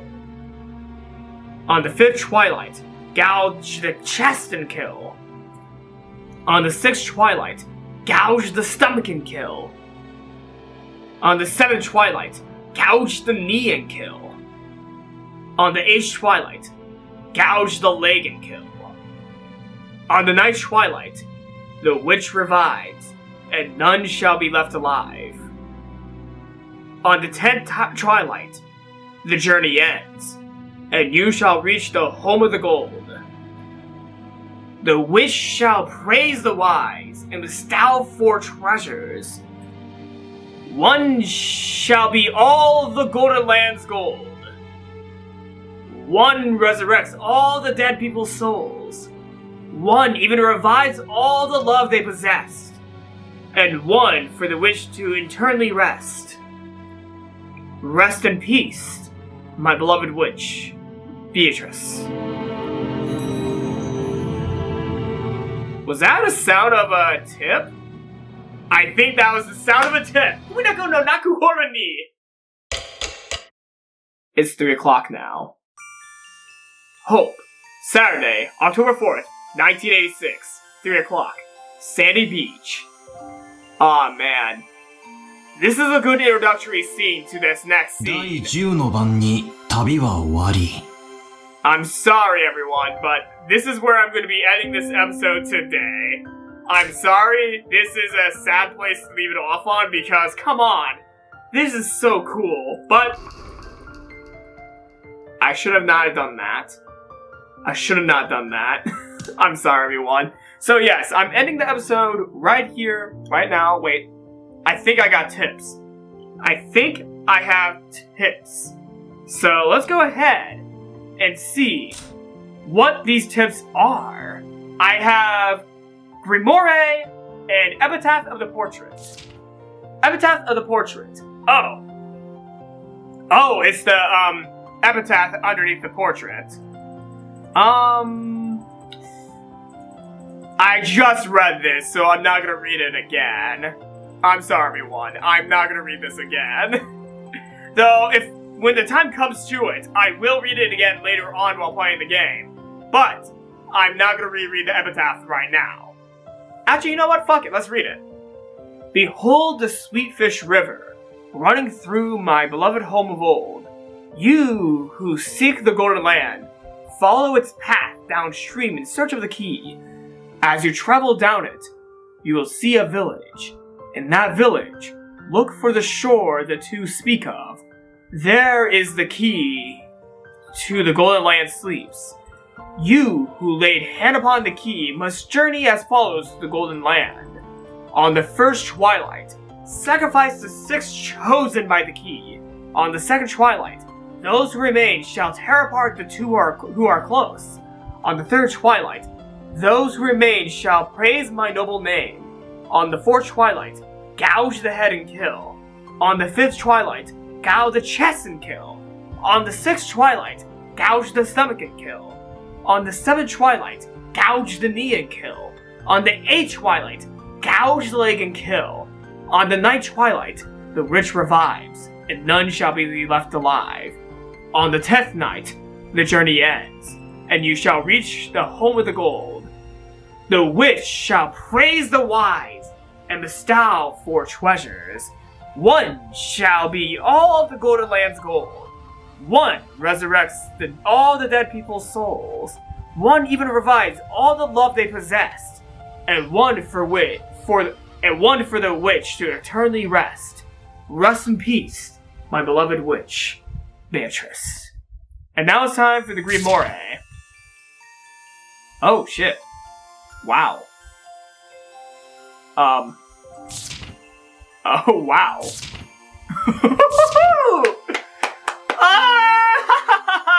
Yay! More knowledge. Honorifics. Japanese have suffixes called honorifics, which are attached to people's names to convey respect and other nuances about the speaker's relationship with the named person. Some, like sensei, can be and have been translated depending on the context as doctor, teacher, miss, or other such terms. Others cannot be translated with any consistency, and some have been included verbatim.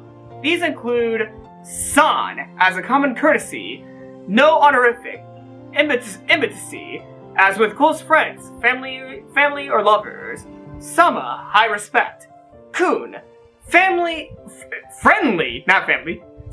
familiarity, normally to a young man, or respect for a subordinate, chad, emphasizes femininity, cuteness, or childishness. For more detail, see Wikipedia, Japanese honorifics. Honorifics. God. I think that's gonna be the thing that will, be the hardest for me to, get to, using normally whenever I start speaking Japanese. Like, I understand the concept of honorifics, but saying them out loud will definitely be hard for me for a little bit as I'm learning more of the Japanese language. As I mentioned in previous videos and with my interactions with all of you down in the comments, I am actually learning Japanese myself, so yeah. It's been a fun journey so far, and I really enjoy learning it. Even though it's fucking hard as hell, I really like learning. Words for family members. The following family-related terms are used verbatim. They are sometimes used on their own without an attached name. O-ni-san, chan. Older brother or young adult man. O-ne-san, chan. Older sister or young adult woman. Aniki, bro, older man or man senior to the speaker. Aniki, aneki. Ooh, aneki? Oh, crap. Aneki? I don't think I pronounced that right. Aneki. Okay, I'm gonna say anike? Aneki? God damn it. Okay, I'm gonna continue on. Sis, older sister or woman senior to the speaker. Younger siblings would normally be referred to by name only. Chinese characters, kanji, here we go. In addition to its own symbols, Japanese makes use of Chinese characters, which it calls kanji. Each kanji tends to have a range of meanings associated with it, and kanji are put together to make words. Many kanji can be pronounced or read in several different ways, and usually only one reading will be correct for any particular word. For instance, Tokyo has the kanji of To, east, and Kyo, capital, can also be read as Higashi, but Higashi Kyo will not be understood. The word Tokyo must be read with the Tokyo reading. Sometimes, however, the kanji readings have... One second. Alright, here we go. Sometimes, however, the kanji readings have to be ignored, and the word has to be pronounced in a unique way of its own. For example, Balor's name is... Okay, hold up. Okay, reading this out loud is a little bit difficult, but I'm getting to it. Alright, for example, Balor's name is... That name, means fight, and its readings are Sen, Ikusa, and Tataka-u. Hito means person, and its readings are Jin, Nin, Hito, Ri, and To. Anyone first encountering the unique name would probably try to read it as something like Sento. No one would guess that he is called Battler. Not only is the reading of his name impossible to guess, but it is also an English word, and doesn't sound remotely like a Japanese name. So the way to read, Battler's name is kind of read like, it could be read as, Senri, Sento, Ikusa, Hito. But it's actually meant to be read Battler. It's meant to be read as Battler. Namu Namu Namu. Derived from Namu Amida Butsu, a Buddhist prayer, meaning, I follow the Amida Buddha. It is also known as Nimbutsu, often heard in contractive forms like Nan-maida or Namu-namu. It is recited to express mindfulness of the Buddha. After the passing of a relative, this sutra is often chanted to express thankfulness and knowledge that the dead have been allowed to Amida's pure land, paradise. Most Japanese funerals are conducted as Buddhist ceremonies, and Japanese culture in general is full of rituals and religious customs, but it is common to participate in these traditions regardless of one's own personal religious belief. The country is largely secular. Jessica's speech. In Japanese, men and women traditionally, or perhaps stereotypically, speak differently, and this difference is much larger than what you will find in English. Jessica's speech is masculine, blunt, casual, and assertive. In Japanese, this is quite evident in a majority of her lines, being assertive and traditionally male particles like ze and casual slangy contractions. Alright. I'll have to, pay more attention to Jessica's lines now because I didn't realize that actually. Tori. Tori is a ceremonial entry gate to a Shinto shrine. It is usually red and has a very recognizable and prominent square shape, consisting of two vertical or slightly inward tilted pillars joined by two extended horizontal bars, one crowning the pillars and the other just below. Sometimes many torii are used in series along a path. And speaking of torii, I'm thinking of pronouncing this correct. I'm hoping that I am. I'm going by a memory of how to pronounce it. So, speaking of torii, I've been seeing a lot of, mentions of the torii gates in this anime I'm watching right now called Den-no Koil. And Den-no Koil is a great anime, and for some reason when I think of torii gates, I'm kind of thinking of Den-no Koil because the torii gates have a lot of meaning within the show. I'm only 15 episodes in, so I don't know their exact meaning, but whenever I think of, torii gates, I kind of think of Den-no Koil, and I just wanted to point that out because I really like this anime, and I just recommend it because it's really good. Like, this is a really good anime from the 15 episodes I've watched, and I definitely recommend for you all to check it out. I'm gonna put a link down to, buy the Blu-ray down in the description below. This video is not sponsored, obviously, but I just really want to recommend something while playing a game, so yeah. Referring to yourself. In Japanese, Maria uses her own name instead of the word I when talking about herself. This is called ileism and is common among young Japanese children. It sounds childish and cute in Japanese and can be used by young adult women to achieve the same effect. Even the other characters have various ways of referring to themselves, because Japanese has more than one word for I. Kinzo, Nanjo, Ava, Jessica, and a number of other characters use watashi, which is a neutral way of saying I. Battler uses ore, which is a masculine, self-asserting, and very casual way of saying it. George uses boku, which has a youthful, boyish, casual, and humble feel. Hideyoshi uses washi, which goes along with his strange accent and makes him sound older. There are many others. However, you will not always hear these words being used, just as you will not always hear Maria using her own name, because Japanese is a pro-drop language. Words like I, you, it, and so on are often simply left out when it's obvious who or what is being talked about. Something that I really enjoy about the Japanese language. Kotatsu! Kotatsu! I've never been under a kotatsu, but it looks so amazing. I really want to try out sitting under a kotatsu sometime. A kotatsu is a table heater hybrid, often used as an inexpensive way to keep warm in Japan during the cold months. It consists of a low-height table frame, designed for use while sitting on the floor, with a heat source built into the underside of the frame. This is covered by a thick blanket to trap the heat, and a table top rests on top. The blanket can be removed, so the kotatsu can be used like a regular table.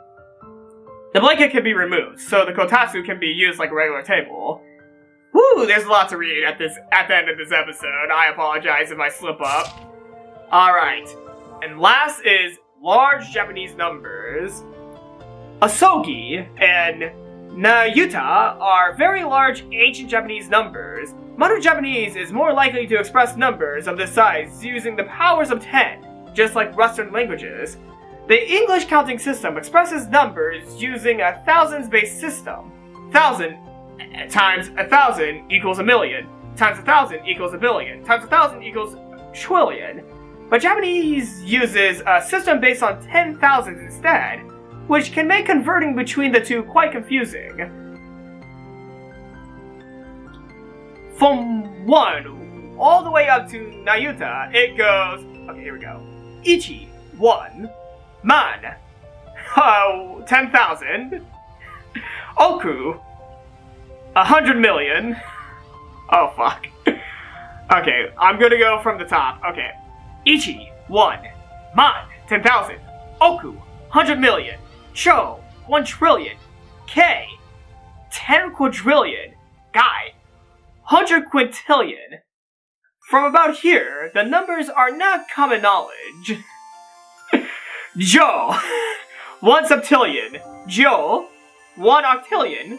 Kyo, 109 million. Kan, 1 undecillion. God damn it. Se, 10 duodecillion. Sai, 100 trillion. Goku, 1 quindectilis.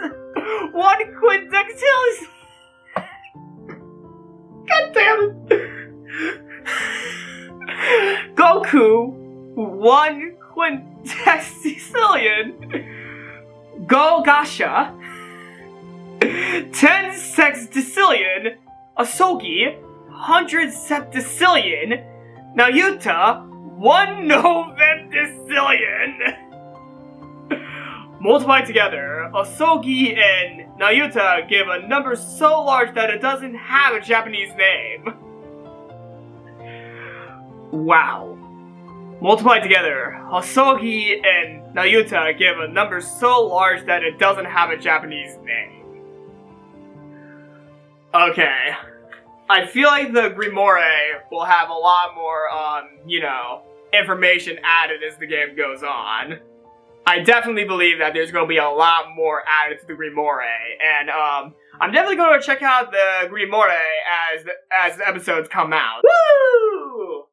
I'm going to be fully honest here, I am impressed with myself for being able to read, all that stuff at the end of this episode, and as the episodes go on, I will check the, tips and Grimoire every episode. Like, at the end of every episode, I will check the tips and Grimoire of each of the chapters that I've played so far. I'll check all of them, and for each of the tips I receive, I may or may not reread them multiple times at the end of the episode, but that will be like at the very, very end where I repeat previous stuff I have said. So, yes, I'm making these videos so that it's like everything, so that my entire mind is going to be put into this game while I film these episodes. That's why I'm repeating multitudes of things, because I'm not just fucking playing this game. I am studying it. I am studying Umineko while playing it. Yeah, the more I play games, the more I realize that my videos are becoming a lot less like a gameplay video and more like a podcast of me just talking about the game and, things that, I get reminded of while playing the game. My connection with the Tori Gate and the no Koyo. Woo! Alright. I should stop advertising things and end this video. So, thank you everybody for watching. If you watched this video all the way through, I can't give you anything like an award, but I can give you, a hand clap. That's all I can give you, I'm sorry. I wish I could give you more, but all I can do right now is give you a hand clap. And a quick message at the end of this video, which is, I hope that you all leave a like! Leave a comment, okay, let's be honest here. I feel like my comment section is becoming more fun than filming the videos themselves, because I love reading everyone's comments. I really enjoy reading your comments, and it's becoming a little bit more fun to read the comments than, to, film the videos themselves. But of course, in order to have comment sections, I need to have videos. But I love reading comments, gosh. I really am tempted in the future to do, a live stream so that I can talk live to people. Maybe, have a way to set up a way so that I can, talk to people in real time rather than, reading what they're saying and then talking in response to their attack. No. I have some feelings that at some point I really do want to talk, voice to voice to someone. Not for sure about face to face just yet. I would really love to meet a lot of you all face to face at some point, but as of it being, the time of the pee-pee poo-poo virus, am I allowed to say it's, okay, the video's almost 2 hours and 30 minutes. I think I should be allowed to say coronavirus. If this entire video gets demonetized because I say the one word coronavirus, I'm gonna be a little bit upset. I'm not even talking too much about the disease. I'm just saying, as of the moment of the coronavirus era and things being very complicated, yeah, I don't know if I can meet a lot of you face to face, but by the time it's like 2022, 2023, I think most things will be okay. I'm hoping that most things are okay. I don't know, I kind of live in America, so I'm a little bit nervous. Anyways, everyone, thank you all for watching this video. Leave a like, leave a comment, and I'll see you all next time. Leave a like, leave a comment, and I'll see you all next time. Okay.